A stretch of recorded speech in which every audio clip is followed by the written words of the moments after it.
Hi friends, ఈరోజు మన స్వప్నాస్ కిచెన్లో మరో సరికొత్త వంటతో మీ ముందుకు వచ్చాను. అదే మన మొక్కజొన్నలతో పులావ్ చేసుకోవటం అండి.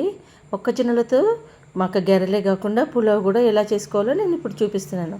దానికోసం మన దగ్గర ఉన్న ఏ వెజిటేబుల్స్ ఉంటే ఆ వెజిటేబుల్స్. నా దగ్గర నేను క్యాప్సికమ్, టమాటో, ఆలు, పచ్చిమిర్చి తీసుకున్నాను. ఉడకబెట్టిన మొక్కలు.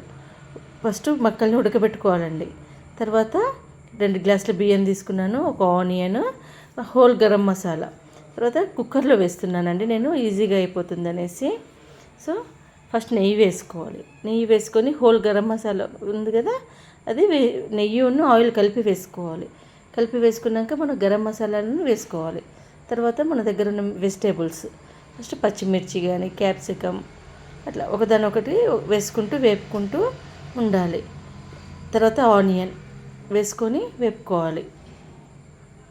ఆనియన్ వేగుతున్నప్పుడు క్యారెట్, ఆలు, టమాటో, క్యాప్సికమ్ ఇవన్నీ నేను వేసుకొని వేపుకున్నాను. పచ్చి బఠానీ కొంచెం అవన్నీ నానబెట్టినవి ఉన్నాయి కదా, అవన్నీ వేపుకున్నాను. కొంచెం పచ్చివాసన పోయేదాకా వేపుకోవాలి మంచిగా. తర్వాత అల్లం వెల్లుల్లి పేస్ట్ ఇప్పుడే ఆయిల్లోనే వేసేయాలి. అల్లం వెల్లుల్లి పేస్ట్ అది కూడా పచ్చివాసన పోయేదాకా మంచిగా వేపుకోవాలి. పులావ్లో ఎప్పుడైనా కూడా అల్లం వెల్లుల్లి పేస్ట్ వేగితేనే దాని స్మెల్ మంచిగా వస్తుంది. అల్లం వెల్లుల్లి పేస్ట్ వేగిన తర్వాతే పుదీనా, కొత్తిమీర వేయాలి. ముందు వేయకూడదు. ముందు వేస్తే దాని ఫ్లేవర్ అంతా పోతుంది. పుదీనా, కొత్తిమీర వేసినాక ఉప్పు వేయాలి. ఉప్పు అనేది మనం టేస్ట్ చూసినప్పుడు కొంచెం ఉప్పగా రావాలి. ఆ రకంగా వేసుకోవాలి పులావ్కి. తర్వాత మనం ఎన్ని మొక్కజొన్నలైనా అది మన టేస్ట్కి తగ్గట్టు అండి.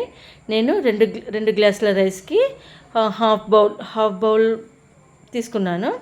అవి వేపుకున్నాక ఎసరు పెట్టుకొని, 1 గ్లాస్ బియ్యానికి 2 గ్లాసుల నీళ్ళు లెక్కన తీసుకొని ఎసరు మరిగినాక బియ్యం వేస్తున్నాను. చూసారా, ఎసరు మరిగినాక బియ్యం వేసేసి కుక్కర్ పెట్టుకొని 2 విజిల్లో ఇప్పించేస్తే మన పులావ్ అనేది రెడీ అయిపోతుంది.